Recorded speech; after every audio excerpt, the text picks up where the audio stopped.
Welcome back. You're watching NewsX. I'm Pratap Singh.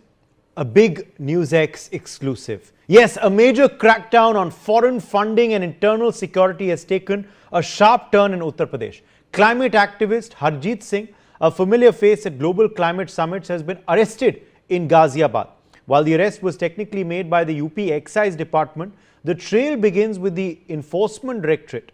The ED is currently probing a high-stakes web of narrative building and foreign remittances that the agency claims could threaten India's energy security. Now, Harjeet Singh, the Global Engagement Director for the Fossil Fuel Non-Proliferation Treaty Initiative, is now under the lens of federal agencies. A management graduate who shifted to the development sector, Singh spent years with Action Aid and Climate Action Network. He is widely known for advocating for loss and damage funding for the Global South. However, the ED tells a different story. Following raids on Monday at his Ghaziabad residence and offices of his company, Satat Sampada Private Limited, the agency alleged that the firm, which ostensibly promotes organic farming, was a front. The ED claims the company received over 6 crore rupees between 2021 and 2025 as consultancy charges from foreign groups like Climate Action Network and Stand Earth. Officials allege these funds were actually used to promote the Fossil Fuel Non-Proliferation Treaty in India, a move the AD claims could compromise national energy security. But it's Singh's recent travels that have raised the loudest alarms. The ED is investigating a visit for the Breathe Pakistan summit, where the agency is scrutinizing the individuals Singh met. Harjeet Singh allegedly travelled to Bangladesh during a period of intense anti-India protests. He reportedly delivered a lecture at the Sher-e-Bangla University without an official invitation and also met with unconnected individuals. During the FEMA searches, the ED found a large cache of liquor, roughly 45 litres at Singh's home, far exceeding the permissible limits under UP law. Acting on a tip-off of the ED, the Excise Department took him into custody. Well, we've told you now about Harjeet Singh. Now let's tell you a little about his wife, Joti Aasti. Joti Aasti is the CEO and co-founder of Satat Sampada Private Limited. She has over 2 decades of experience in the social sector, focusing on urban and rural communities, sustainable agroecological practices and natural farming. At SSPL, she leads farmer training and capacity building programs. She is also the founder of Eat Right Basket, an e-commerce marketplace that connects rural organic farmers with urban consumers. Before founding SSPL, though, she served as the research coordinator for Climate Action Network South Asia. She holds a postgraduate degree in mass communication in science and technology from the Lucknow University that she completed in 1997. In 2019, she was honored with the Dr. Rajendra Prasad Impactful Social Worker Award by India Positive for her contributions to organic farming and safe food. The ED identifies her as a director and shareholder of SSPL. The agency alleges that between 2021 and 2025, the company received over 6 crore rupees. While her husband Harjeet Singh was arrested by the UP Excise Department following an ED tip-off regarding liquor stocks, Joti Aasti is currently under the lens of the Federal Probe Agency as part of the broader FEMA investigation. Let's take a look now at the money trail that the Enforcement Directorate has uncovered. So clearly, of course, there is a money trail that the ED has been tracking and of course has now uncovered. And of course, they intend to now prove this going forward and corroborate this with evidence as well, with the arrests, of course, of those that they are investigating. So how did this money trail reportedly happen? Now, this is as per our sources in the ED. The Rockefeller Philanthropy Advisors, this big company, reportedly through Climate Action Network and through Stand Earth, put funding into Satat Sampada Climate Foundation. So through these 2 entities, put money into Satat Sampada Climate Foundation. Now, what is this foundation? Well, this foundation is the foundation that is run by Harjeet Singh and Joti Aasti, who we've already described and explained their role to you. Now, reportedly, the allegation is that between a period of 2021 to 2025, a money amount of 6.5 crore rupees was actually put into this entity, disguised as consultancy charges, but actually meant to push for fossil fuel non-proliferation treaty. So the actual intention was to lobby for this, but reportedly it was on the surface of it disguised as consultancy charges. That is the entire trail of how this entire money was funneled in and through what channels, of course, into this entity. Now, in fact, my colleague Shivani Singh is joining us live now on the broadcast, and she is going to explain to us a bit more about this Satat Sampada Foundation, that foundation, that entity that I was telling you about, which of course is run by Singh and Aवस्थi. What is this foundation? What does it do? What more can you tell us? Shivani Singh, over to you.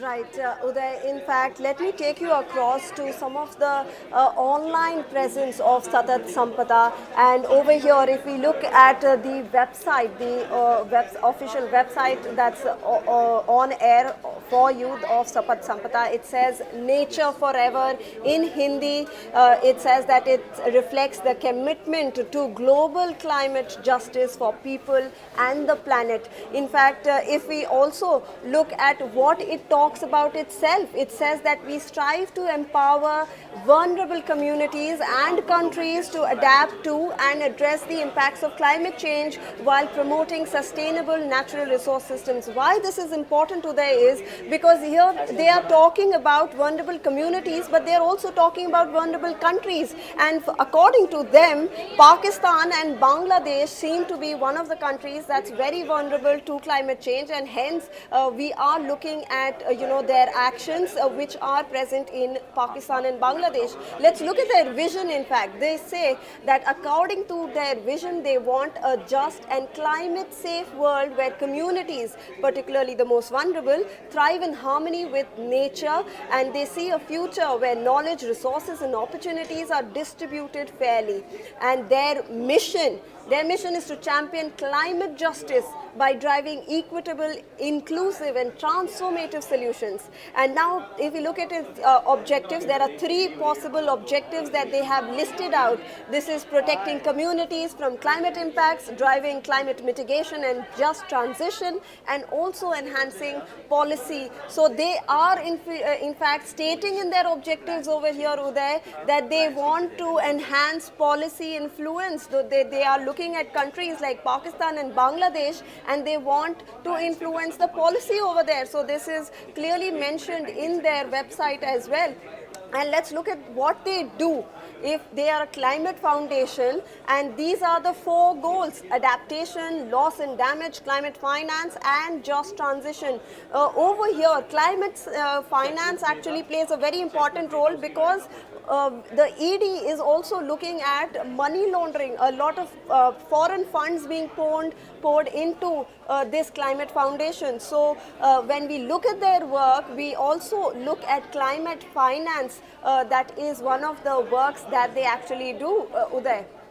So this was basically Satat Sampada and what they do, what their objectives is, and we have seen that they are looking at countries which are vulnerable, which we have pointed out, Pakistan and Bangladesh. We have looked at the finance angle. We are also looking at their objectives. We proved to you that was influencing the policy of a country. Now, in fact, Uday, now let me also take you across to the Harjeet Singh's Instagram social media page. Over here we will see a lot of posts regarding Bangladesh. If you look at this Bangladesh post, Bangladesh groups urge to end fossil fuel plants at Climate Justice Assembly, and this is where they are calling for grant-based climate finance. Remember, the money trail is very important here. That's what we are talking about. That's what ED is talking about. And you can look at the captions. This is on social media. This is for the public to see. They are seeking grant-based climate finance. And this is in Bangladesh, remember, a country which is currently facing unrest, a country where Hindu minorities are facing attacks. Let's in fact also look at some of his videos. Here he is in person. This person is actually stating that the concrete outcome was to develop a transition mechanism, even though no progress has been made, but they are stating that they do want money, they want finance, they want grants that are coming in place. In fact, these are some of the social media posts. In fact, we saw for Bangladesh, this was very recent because in Bangladesh, they are seeking a transition to renewables. They are seeking the Bangladesh to sign the fossil fuel non-proliferation treaty that the ED now is also looking at. So these are some very important things. In fact, let's go across to his Twitter account and let's see what he actually talks about Pakistan, because that's another country where he is a part of Breathe Pakistan. That's an initiative that he has spoken about, Breathe Pakistan, and we can see how clearly he has mentioned a lot about Pakistan, how there are many displacements in Pakistan, and how Pakistan actually needs critical help and financial support. So if Uday, we look at all his social media posts, we are seeing how finance and financial support is playing a major role in all of the social media posts of Satat, Sampada, of Harjeet Singh, and all the people who are involved in this foundation. So clearly, he has in fact also mentioned Libya and Pakistan together in one of his posts over here, where they are saying that they have suffered huge losses and damages that have made it ineligible to access loss and damage funds.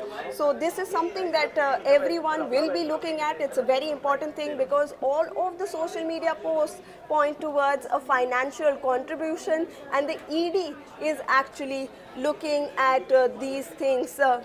In fact, Uday, so clearly we can see through the social media posts as well that this is something very important. Stay with us. In fact, let's also now put out for our viewers another very crucial ground report. My colleague Brian visited the office of Satat Sampada Foundation. It was operating normally and refused to answer our questions, despite, of course, all these ED charges and investigation.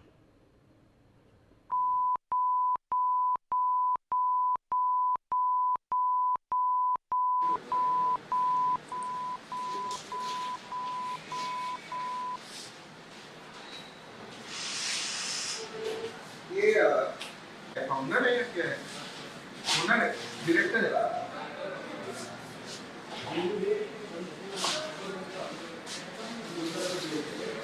तो ये आपके director अभी कहाँ होंगे? Residence का। Sir आप अपना email ID दे दीजिए। वो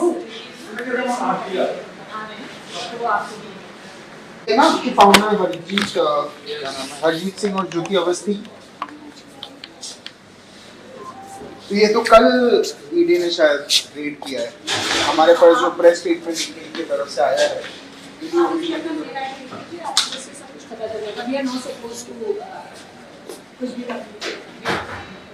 का हम वीडियो बना सकते हैं क्या?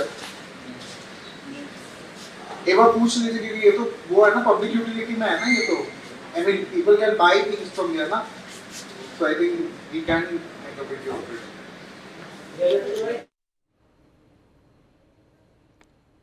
Brian Thomas, in fact, is joining us live now on the broadcast. Brian, take us through the details of these serious charges now that Harjeet Singh is facing from the ED and his entity. And it seems business continues as usual at his office where you visited. Well, Uday, yes, we first visited the regional office of SSPL that is located in Ghaziabad, and there we found nothing. The regional office was closed in the year 2018. We dug out some information and then we found out that no, that is not the location that was initially registered, that was in Ghaziabad. From there we again traveled to Noida, that is sector 65, where they have a registered office. Now when we go there, we find out that it is working normally. And outside the gate also they are wanting, people, they are hiring people itself. So then what we do is we plan to go ahead, we plan to go inside the office, and then we find out that there are some people who are working in the shop. It's like a grocery store. We get organic vegetables, and that is what ED stated, that is, they are working it as a front. Now we attempt to talk to the people that we just showed you. There was more of a sting operation kind of that we did. We tried to speak to them, but clearly again they refused to speak to us, and they said no. We just give us an email ID. We will be talking to you. We will be mailing you a press note that we will be putting out for the media, for the people, so you can refer to that. But clearly we didn't stop there. We wanted to have, had many questions. We wanted answers to that questions. So what we thought, we started digging out more. And then after digging out, we got the number of Joti Aasti. I dialed Joti Aasti. I had a conversation with her, and I stated and I asked a lot of questions. That ED put out a proper statement that was also posted on their platform X, that happened yesterday. And I started asking Joti Aasti a lot of questions that we will be playing out in a while now. Joti Aasti could not answer a lot of questions. Then the main man behind this entire fiasco that has been going on, his visit to Bangladesh, his visit to Pakistan that happened in February, and then another visit to Bangladesh in the month of March itself, in the year 2025, when there was anti-India protest also going on. So clearly I had a word with Harjeet Singh. Now Harjeet Singh and Joti Aasti are the two directors behind SSPL.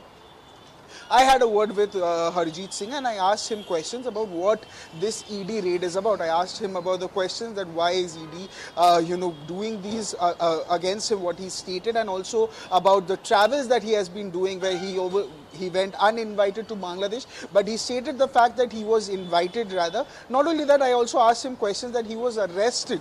He was arrested because there was a raid at his residence, at his Ghaziabad residence. So he's from Ghaziabad, he hails from Ghaziabad. There was a raid at his residence, and then the excise policy, the excise department, the ED found out excessive liquor, and both international and Indian and foreign liquors at his residence, and then he was arrested. Right. And when I asked him about the fact that breaking you news, were arrested, by the excise department, so conducted by the Enforcement Directorate, more than 45 litres of unlicensed liquor were recovered from the premises of Harjeet Singh and Joti Aasti. A state excise team has arrived at the residence, and further legal action is currently underway. So raids being conducted, Brian Thomas, at Harjeet Singh and Joti Awasti's premises by the Enforcement Directorate. We are learning more than 45 litres of unlicensed liquor has been recovered from there.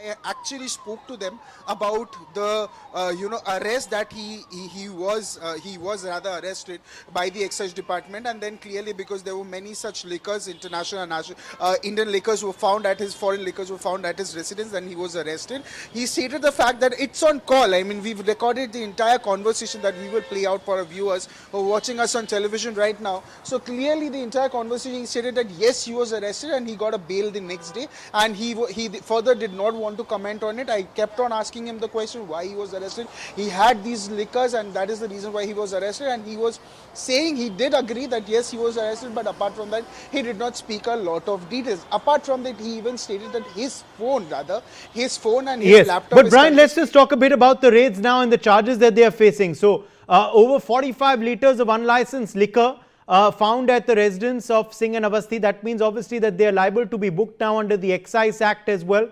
Because of this, any other recoveries that your ED sources are telling you have been made at their premises? And what are the other stringent charges that they are facing by the ED? Well, clearly. Uday, clearly, ED has made it very clear, and they've listed out a proper statement also. All the funds that have been there, the funds that was used as a foreign funds that they were getting, they were all illegal. There was a remittance of 6 crore also that happened from 2021 to 2025. That is being checked itself. Now, there was a proper 15-hour raid, and that is in the conversation I had with Harjeet Singh itself. Again, like you mentioned itself, there were liquors also that was found at his very residence, and he was arrested because of that. It was additional liquors. Apart from that, what we have the statement also, clearly he has stated that his Climate Action Network, this agency, he travelled to Bangladesh, like I mentioned, he travelled to Pakistan, and again, the timing is very important, Uday. We need to note that when he travelled to Bangladesh uninvited, but he says that he was invited when he travelled to Bangladesh. That happened in the year, in the month of March, that where the anti-India protests were also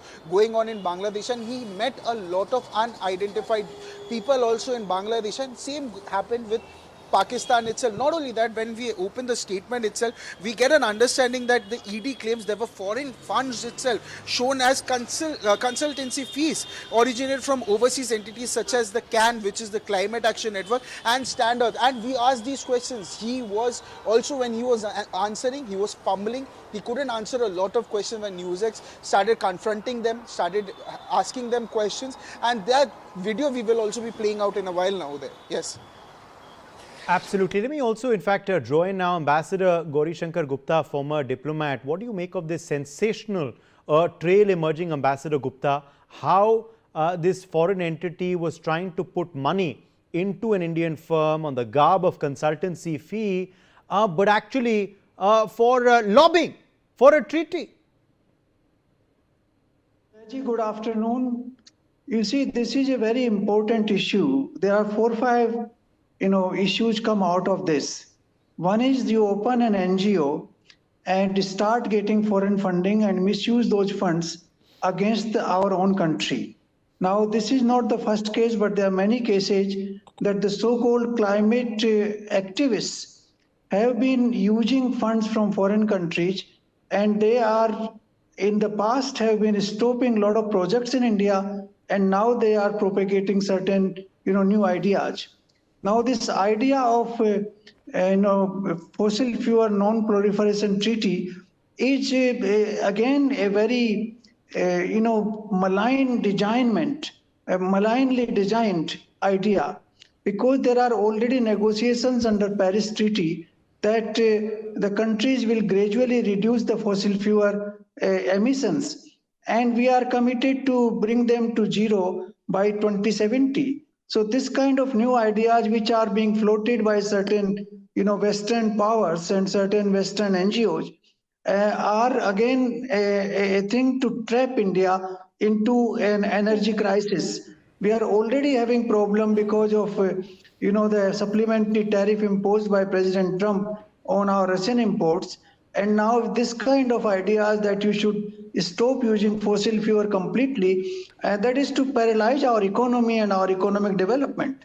The Western countries have already polluted the environment, done whatever emission was needed to be done using fossil fuel for almost 50, 60 years after the Second World War. And now they are, using these new designs against developing countries like India, so that India's growth is, stunted, and they're not able to, grow at a desired pace, so that the poverty does not, poverty stays in the country, and the country is not able to develop, economic strength. Now, these are people who do not understand perhaps the implications. They fall prey to small payments from these NGOs, and they start raising these issues. Now his travel to Bangladesh and Pakistan are also somewhat suspicious, because these are the two countries which are absolutely, as of now, enemy countries for India, and they do not wish India a good future.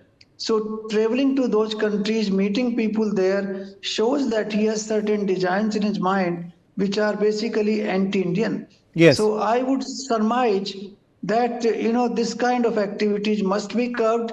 ED should take action, but at the same time, the Home Ministry should also take action against the inflow of foreign funding by such NGOs. Okay. Let me, in fact, also now quickly bring in RVS Mani, former Under Secretary, Ministry of Home Affairs. RVS Mani, now the ED, of course, will uncover this money trail as well. The task cut out, but already it seems that the preliminary work has been done by the agency.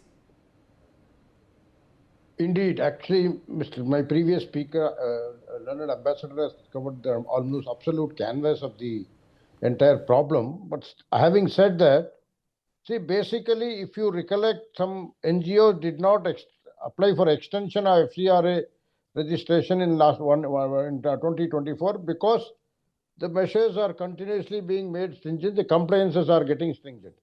Having said that, some still are continuing to go there, and that is one of the reasons that, say, FCRA indeed is a very big challenge to Indian security. We all know that. whether they do through the demographic changes or setting up religious institutions or conversion areas, or even narrative settings like the earlier we had the green peace type of movement. This is also something similar to that. Having said that, there is a sustained basis, sustained attempt to force India's hand, disrupt, I would call it, it is not only breaking India, it's a disrupt development plan of the vested interests which is being carried out in India. As Ambassador Gauri Shankarji pointed out, that to disrupt our development, the pace of development has started galloping since last 10 years. And that needs to be disrupted, otherwise we are challenging the West, we are seeing them in their eyes. This is one of the basic larger agenda. So to create these type of disturbances and going to Pakistan, you do not go to Pakistan and ask them to stop for non-fossil fuel, because they don't have the technologies and all, everything. What are they trying to propagate? So it is a total mismatch. Similarly, going to Bangladesh, do they have it? Even Tista Water Accord has not been signed. There are some issues there. Having said that, are we also getting into something much bigger than what has been brought out, that it's a mere NGO getting into anti-India activities, or we are into... Yes, and also, what is very suspicious, RVS Mani, are these visits to Bangladesh at the garb of a lecture, but then meeting with unconnected individuals there. Then a Breathe Pakistan summit visit as well. That is what I was coming to, that whether visiting Pakistan, who are you lobbying with? What was his purpose? See, going to Pakistan, you have to give a declaration. There are several procedures for that. How did he get into Pakistan? And what was the purpose? Whom did he meet? And what is it? Because we have had very recent cases in this NewsX channel. We have discussed about the Pearson Airport gold heist. That was also something where some connected persons in India were running a startup which they closed after the Pearson Airport issue happened.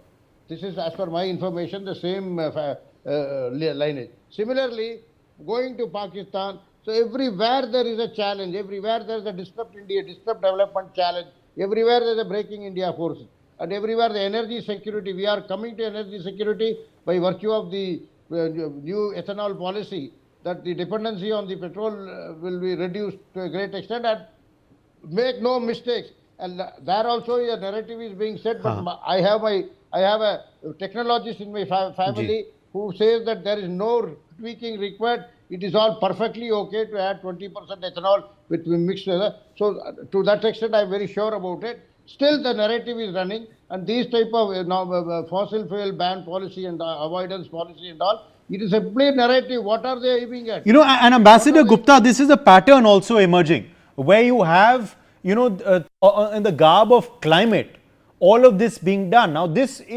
move to actually proliferate this treaty, to promote this and to ratify it, could have really compromised our national energy security. Yes, Udayji, you see, this has been an issue that Western countries have used fossil fuel for their own development for 60 years. And now they are denying that fuel to the developing countries in the name of, climate issues. Now, this has been raised in many, times, particularly on COPs at, different summits, starting from Earth Summit in Rio in 1992, that, you have contaminated the environment, the water bodies and the earth, and now you are blaming us for that. Even today, the India's emission is one of the lowest on per capita basis in the entire world. Though the US is developed country, but US is the top emitter in the world even today. And they are trying to deny us the legitimate energy requirements of our country.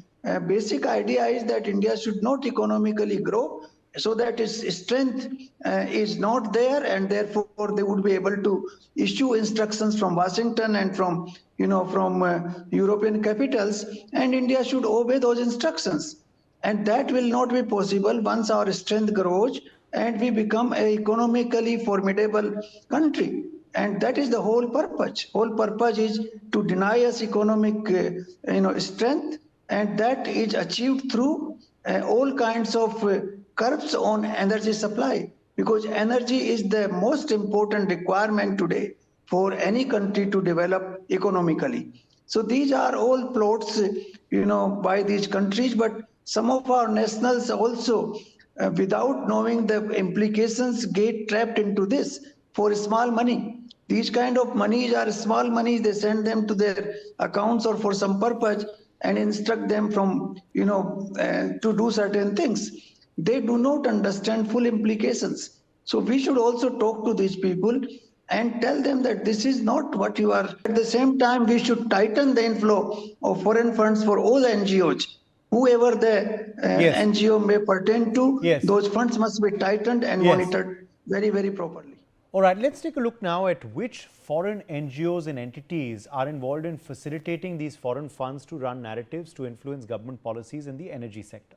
The first and the biggest is Rockefeller Philanthropy Advisors, RPA. Now, RPA is a global non-profit organization which currently advises on and manages more than $200 million in annual charitable giving. Its headquarters are in New York City, with offices in Chicago, Los Angeles, and San Francisco. Rockefeller Philanthropy Advisors is engaged in various philanthropic projects. Amongst them are just Transition Fund, Science-Based Targets Network, Global Commons Alliance, and International Fund for Public Interest Media. Originating from the philanthropic legacy of the Rockefeller family, RPA was formally established in 2002. It operates as an independent entity, not just as a family foundation. Currently, Nicole Campbell serves as the CEO. RPA has received criticism for being untransparent. For example, organizations underrate not disclosing their funding by Bill Gates.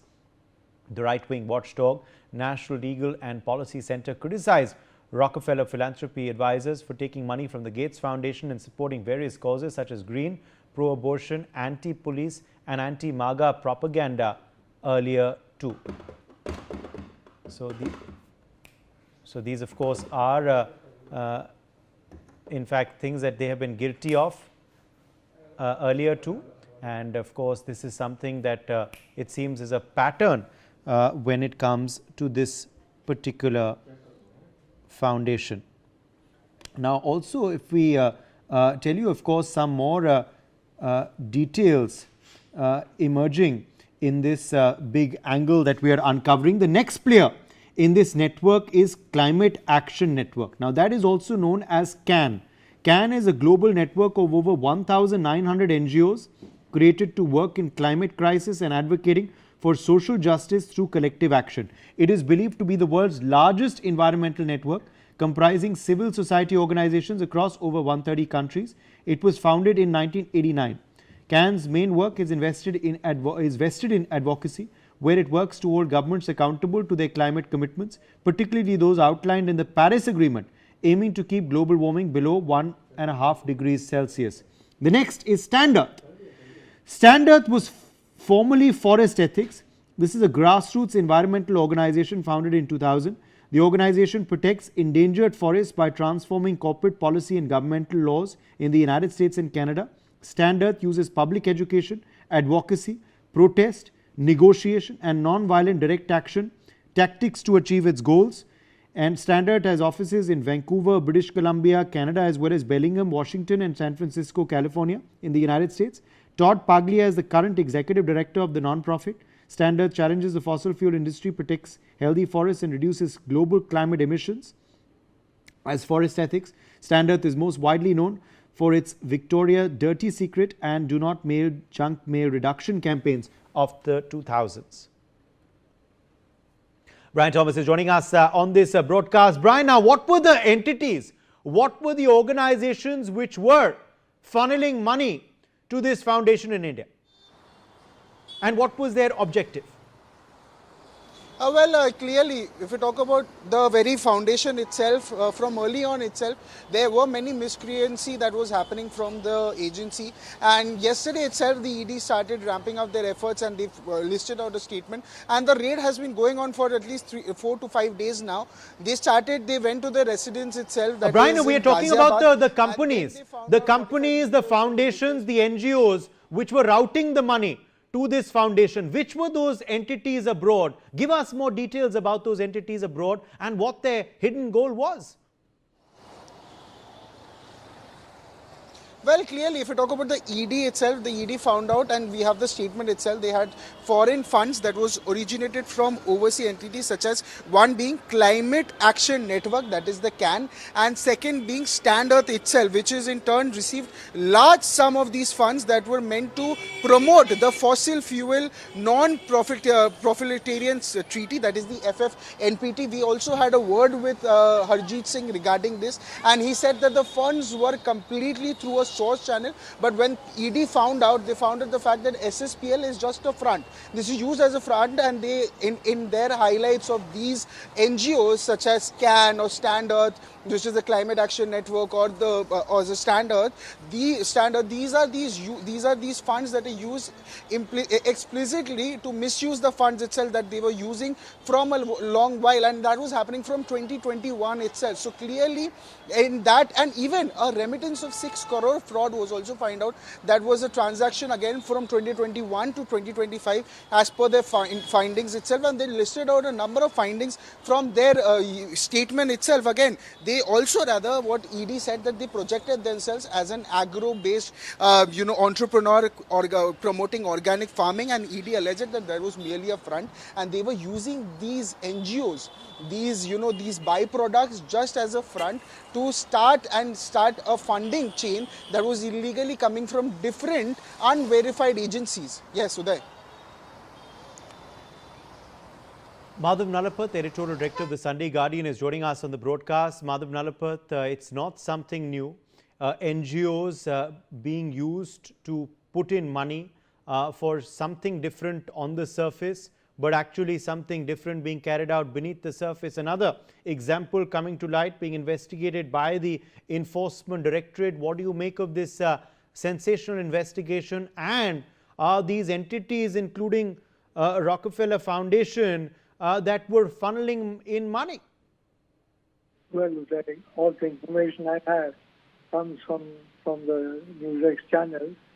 So all I can say is that I congratulate the Enforcement Directorate for having made sure that not much harm comes to India, because the perpetrators were attempting to sabotage India's energy independence are being identified, and now they are going to proceed again.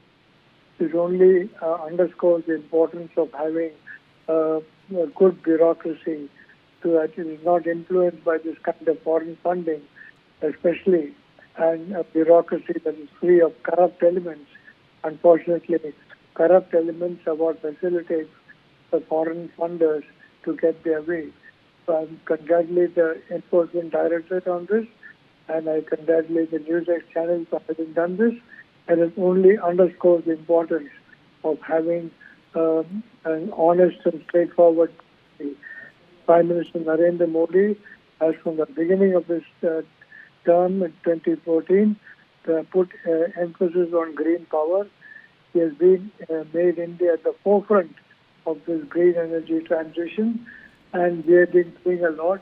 At the same time, we depend on fossil fuels, and this is the whole situation. So I think it's a very important thing that the ED has busted this gang, and I do hope that more such gangs are busted so that our energy independence is not compromised, and especially that we are energy independent. So I think that is the Prime Minister's wish, that India should be fully energy independent, and at the same time make every effort within its constraints of population and the budget to ensure that the energy transition is as green as possible.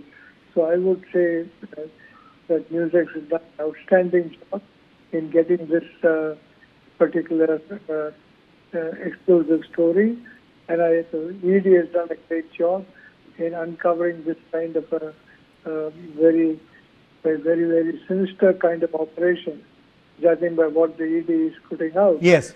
So I would like to only say, Okay, say that situation again calls for renewed Right. vigilance so that we uncover corruption and we have a corruption-free bureaucracy, Right. and we ensure that a correct energy policy is pursued, free of foreign influence, because foreign influence will try to reduce our energy independence.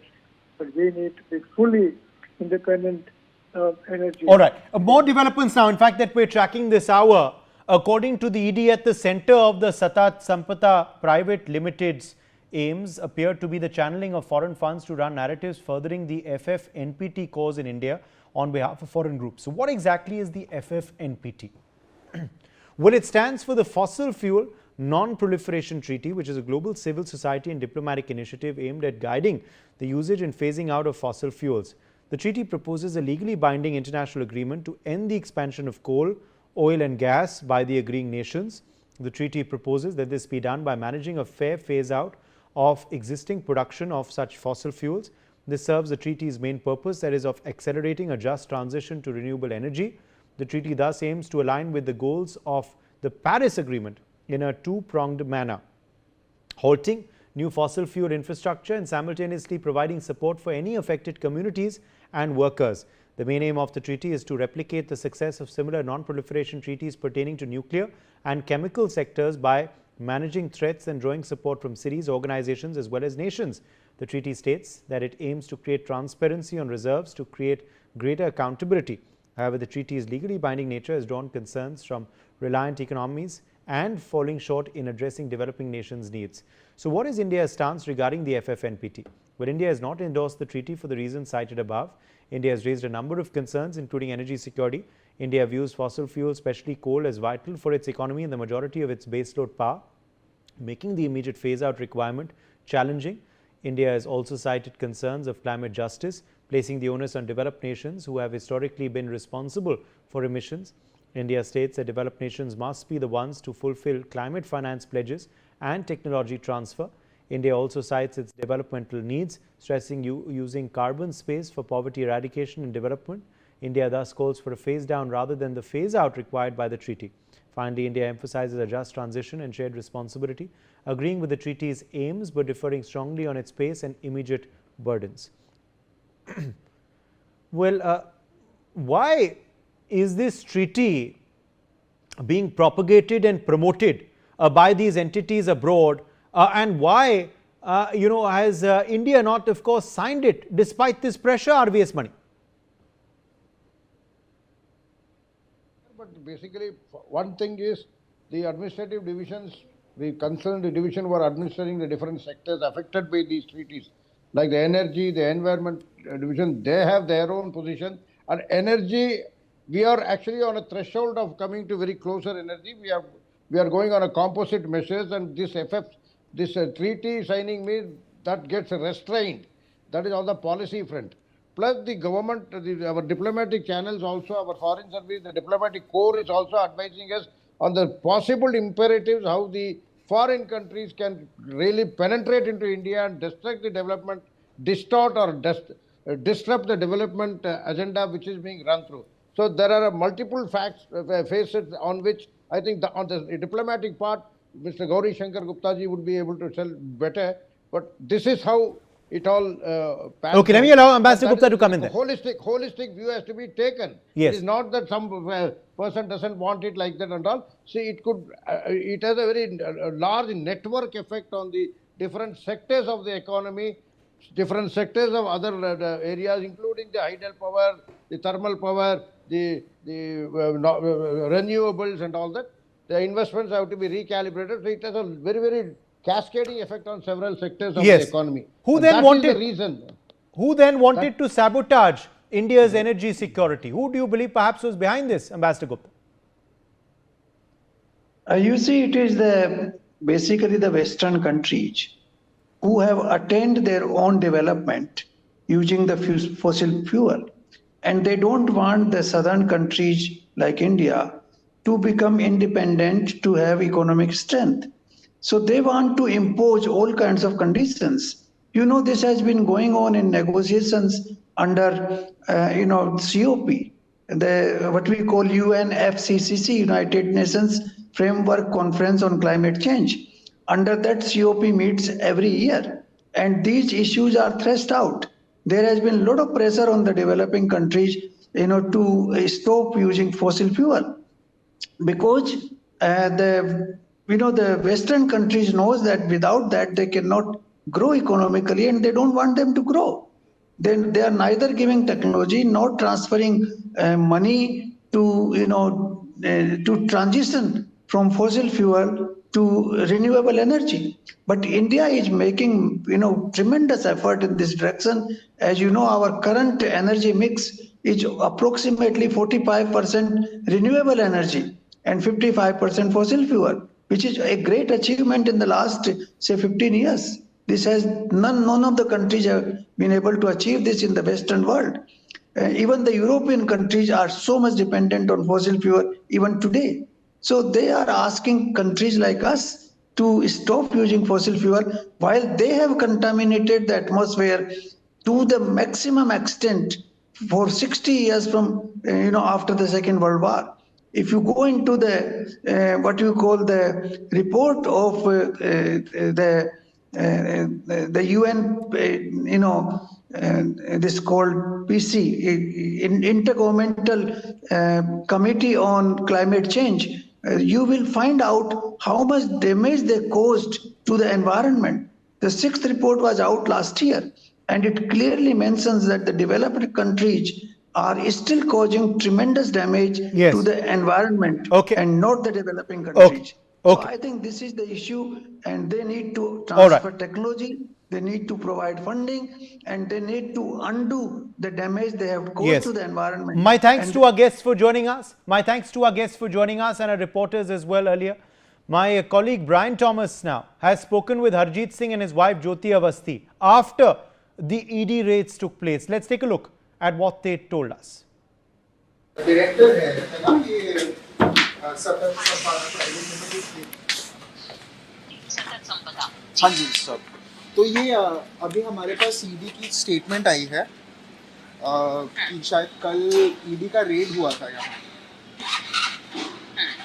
तो exactly थोड़ा बता पाएंगे कि क्या हुआ था exactly? आप और शायद हरजीत सिंह जी थे, है ना? हाँ, I think you both are the directors of Satat Sampada private limited. सतत संपदा। हाँ जी। सतत संपदा। So just can you tell me what exactly happened? What is it? Because there is a proper statement that has come from ED. Yes. हाँ जी. Then I think that's part of their process. So regarding आप अगर हरजीत जी से बात कर लें, वैसे हम लोग एक ऑफिशियल स्टेटमेंट जारी करने वाले हैं। इनफैक्ट उसी पे हम काम कर रहे हैं। चूंकि आप वहाँ आए हुए हैं और आप हमारे स्टोर की भी कवरेज शायद लेना चाहते हैं, तो ये मेरे स्टाफ ने मुझे भी बताया है। तो उसमें हमें कोई इशू नहीं है, क्योंकि हमारा ये ऑर्गेनिक फूड का काम है, ऑर्गेनिक फार्मिंग का काम है। ठीक है, जैसे कि आपने स्टेटमेंट में भी पढ़ा होगा। लेकिन 2016 से हम इस पे काम कर रहे हैं, और जो हम किसानों के साथ काम करते हैं, वो जो प्रोड्यूस आता है वो आपको यहाँ पर दिख रहा है। बट ऐसा ईडी में आया है ना, there was a remittance of over 6 crore that was received from 2021. उसके बारे में हम उसके बारे में हम आपको में जानकारी देंगे। ठीक है, आप in the mean time video लेना चाहते हैं, आप वहाँ का वीडियो ले सकते हैं, और अगर आप हरजीत जी से बात करना चाहते हैं तो आप बात भी कर सकते हैं। So where will I get Harjeet ji? Official statement हम अभी मैं बात करा रही हूँ। ऑफिशियल स्टेटमेंट हम थोड़ी देर में जारी कर रहे हैं, इसलिए आप अपना अगर मेल आईडी दे देंगे तो हम मैंने भेज दी आपको मेल आईडी। एक बार आप हरजीत जी से भी बात करा दीजिए ना प्लीज। जी बात करें। हाँ जी बात। आप अपना नाम बता दें please. My name is Brian. I'm a reporter from NewsX. Brian from NewsX. हाँ जी। ओके, ठीक है, लीजिए बात कीजिए। हरजीत जी गुड मॉर्निंग, मैं NewsX से बात कर रहा हूँ, reporter. I am at your location. So now yesterday I think ED has given they've released a statement also that there was a raid. Exactly what happened, if you can just tell us, because they were speaking about some remittance of over 6 crore between 2021 to 2025, and also your visit to Pakistan itself. So that happened in February 2025, which was called Breathe Pakistan Summit. हाँ, तो क्या exactly हुआ था? What is the read about? तो मैं आपको बता देता हूँ, आप थोड़ा थोड़ा सा मेरा बैकग्राउंड जानना जरूरी है, वो बातों पे आने से पहले आपके पास टाइम होगा तो मैं थोड़ा डिटेल में बताता हूँ। बोलिए प्लीज हमारे पास ये कि मैं डिजास्टर और क्लाइमेट चेंज इश्यूज पे काम कर रहा हूँ 2005 से, बल्कि 2003 से।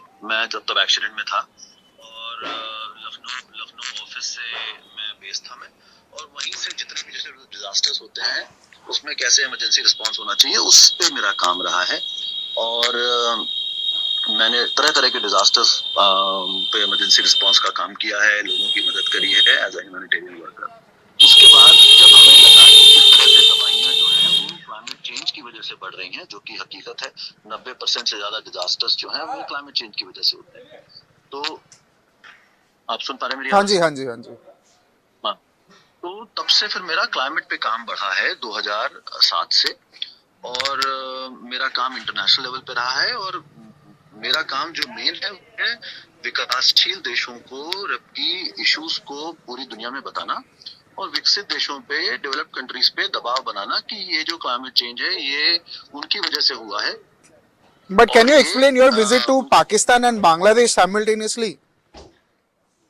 Absolutely. I'm coming to that in 30 seconds. So the whole idea is that how we pressurize developed countries to provide climate finance and how that finance should support developing countries. Now, when you look at some of these events, and especially when we talk about climate justice means exactly what I just explained. That developing countries are the victims of these climate impacts, and developed countries are responsible to provide finance and reduce their emissions. Now, So, coming to the Pakistan visit, I am invited by, if you look at my profile, I am invited by organizations around the world. So this is not only about Pakistan or Bangladesh. I have been visiting Germany, US, Sri Lanka, Cambodia, Thailand, various parts of the world. So basically, I'm so sorry to cut you in between, but it has stated in the statement that you visited during the period of anti-India protest in Bangladesh that happened in December 2025.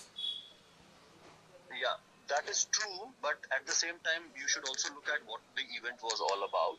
And the event was related to climate justice, which is an annual event. This is the third Climate Justice Assembly that they have conducted, and they have been doing it for several years. So I think that's an important point to note. It is not just out of the blue it came. It has been happening over the last few years. So this was the third Climate Justice Assembly where I was invited, and in fact it is a bit of miscommunication that I was not invited. My organization has been involved in the organization, so I did not require any formal invitation. In fact, my head of the organization was invited formally, and I was copied. And what about ED that they have been claiming about foreign funds, consultancy fees that is originated from Climate Action Network and Stand Earth? Sure. And there's nothing to hide because this money has been coming to our banks, and this has been happening since 2007, in fact. And is it true that yes, please? Yeah, go ahead, please. Yeah, so is it also since 2007 I have been engaged with various international organizations, starting with ActionAid. I was part of ActionAid International. Money was coming from UK until 2021. In 2021 I left the full-time job, and then I became a consultant, and I was advising many organizations. So my personal account, so there are two kinds of assignments we take. One, individually I take it as a consultant, and second, where they need organizational support, where we have to hire staff, or where Joti or any other team member has to get involved, those consultancies have been coming to our organization.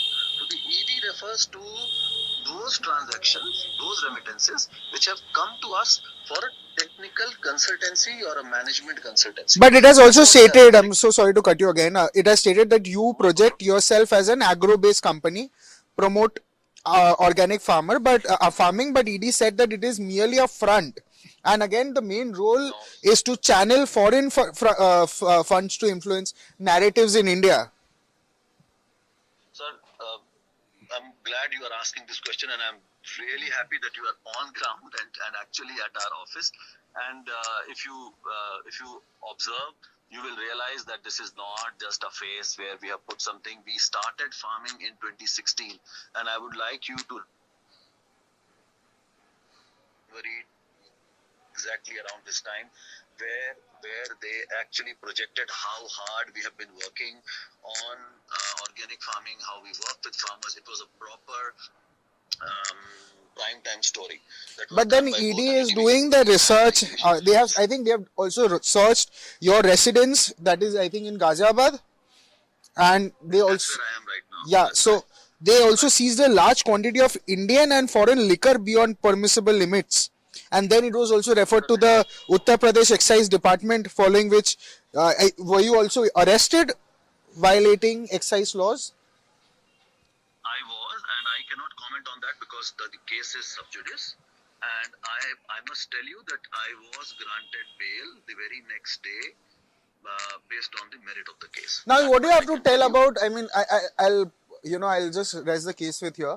I just want your last comment on the fact that what do you have to speak about ED's search that happened and ED's findings that they found that this is merely a front, and then you were using these funds. You were also traveling to Pakistan and Bangladesh during these very years. So, what do you have to say about your point of view, or what exactly is going through? My point of view is that I have been visiting various countries over the last 20 years to promote issue of climate justice, which is in favor of developing countries, and I always represented the issues of developing countries and communities, and all my media statements over the last 20 years clearly reflect.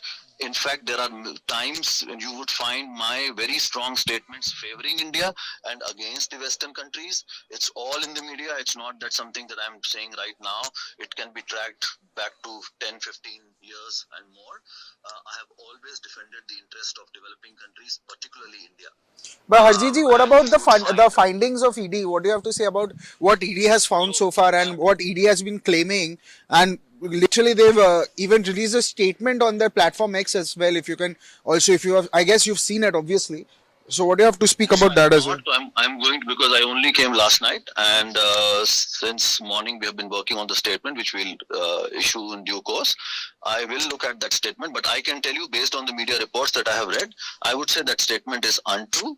We were given a management consultancy, and we were actually doing the management part for this fossil fuel treaty initiative, and this is not our organic work is not the front of it. It is what we started with. And I must also tell you, if you read our articles of association that we crafted in 2016 while registering this organization, we already mentioned that we will be providing technical services. So are you saying that ED's investigation is untrue and it is not credible? Is that what you're saying? I would say it doesn't. Yeah, I would say it doesn't reflect the reality of our work, and it has been misrepresented. And how are you going to counter that if suppose you feel that it is untrue? How? Yeah. So I must tell you, when they came with the paper, they came with the expectation that they are going to find a large sum of money and gold. They found nothing. But they found, I think they found liquor, Indian and foreign liquor from residents. So as I said, I will comment on that. I can't comment on that because the case is going on, and so on that particular aspect. But on other aspect, I can say, because that there is no case right now, so that it is absolutely misrepresenting the reality that we have. We have a full-blown work. I would also suggest you to look at all our social media channels, where you would find that how we have been representing the issues of farmers and our work, and have been promoting and actually delivering stuff. It's a full-fledged operation. And once you make the video, and since you are there, you can see that it is not something that we have just put as a face. It's a proper work that we are doing. We have been farming, we've been working with communities. So this is something core that we believe in, but that's only one part of our work. The other part is providing technical and management services. That is what they are putting their focus on, and that's why they're saying that. In fact, I must also tell you, our revenues from both consultancy and selling vegetable are quite proportional, are quite similar. So it's not that one is overtaking. And what about the foreign funds? What about the foreign funds that you That's take what I'm as saying. So consultancy. foreign funds are coming for specific business and management consultancy. And it's important, Brian, to note that we are encouraging FDI in our country, right? We want more money to come for buying goods and services. By doing this kind of a work, we are only getting dollars, and they did not find a single transaction which they could say that it is illegitimate or. And how are you planning to counter against what ED has found out? What claims ED is making at this point of time? We have provided all the evidence. They sat with us for about 15 hours separately at my residence and at our office. And the reports that they have given, they have only taken my mobile and laptop. And that's exactly the reason I'm not able to respond to media queries. So that's what I'm going to do today. Still, I don't have access to my mobile. So we have given them all the information, and whatever information then they ask for now later, we will provide it. We are very confident that our accounts are clean, our intention is clear, and we have always worked for our country and for the interest of developing countries around the world. Thank you so much, Harjeet ji, thank you so much, Harjeet ji, for speaking to us. We'll also try to have a look inside if you're okay with it. Sorry? I said we'll also try to have a look inside your office if you're okay with it. Yeah. I mean, I don't think you can look into the papers. Not the papers, but inside the office itself. Yeah. How people are packing, how the orders are received. Absolutely no problem at all. Thank you so much, Harjeet ji. Thank you. So, well, we just had a word with Harjeet ji and Joti ji, who are both the directors of this very organization that. And on that note, we're slipping into a very short break. Back on the other side. Don't go anywhere.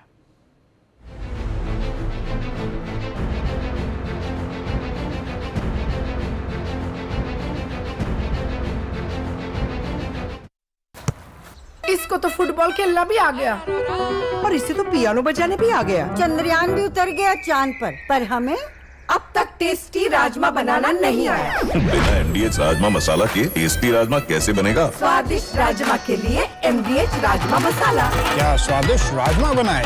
MDH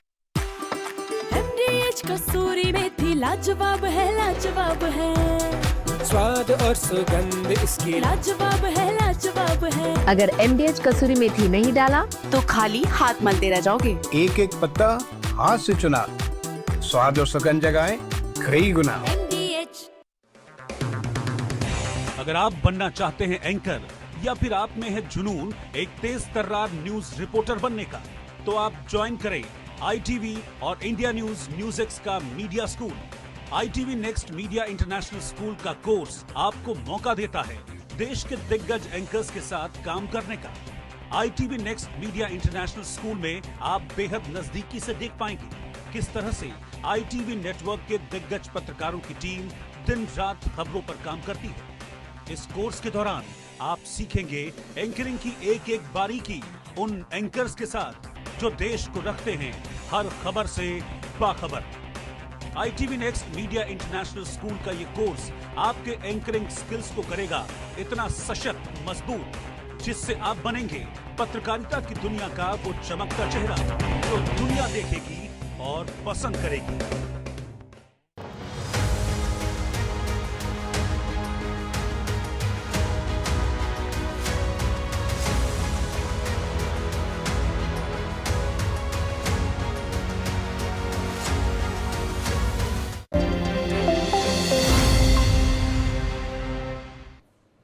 Hello and welcome. You're watching NewsX. Sampada Pratap Singh.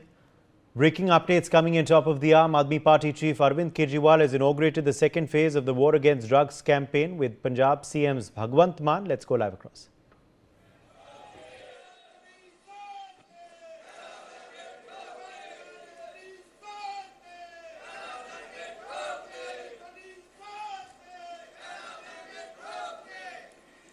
मंच पे बैठे पंजाब के मुख्यमंत्री हरमन प्यारे मुख्यमंत्री भगवंत मान साहब,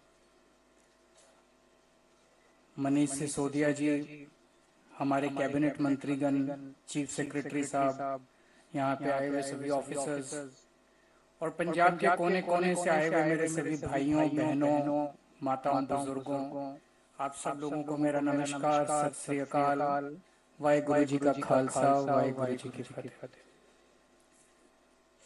आज बेहद खुशी का दिन है कि युद्ध नशे विरुद्ध की फेज 1 की शानदार सफलता के बाद आज फेज 2 की शुरुआत हो रही है। पिछले साल आज से लगभग 10 महीने पहले 1 मार्च 2025 को फेज 1 की शुरुआत हुई थी।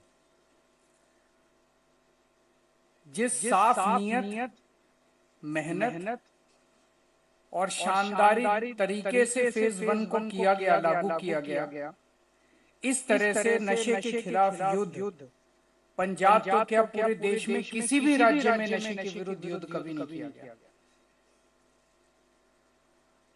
ऐसा नहीं कि पूरे देश में केवल पंजाब में नशा बिकता है, बहुत सारे राज्य हैं, हरियाणा है, गुजरात है, कई सारे राज्य हैं जहाँ पे दिल्ली है, जहाँ खूब नशा बिक रहा है, लेकिन वहां की सरकारों को परवाह नहीं।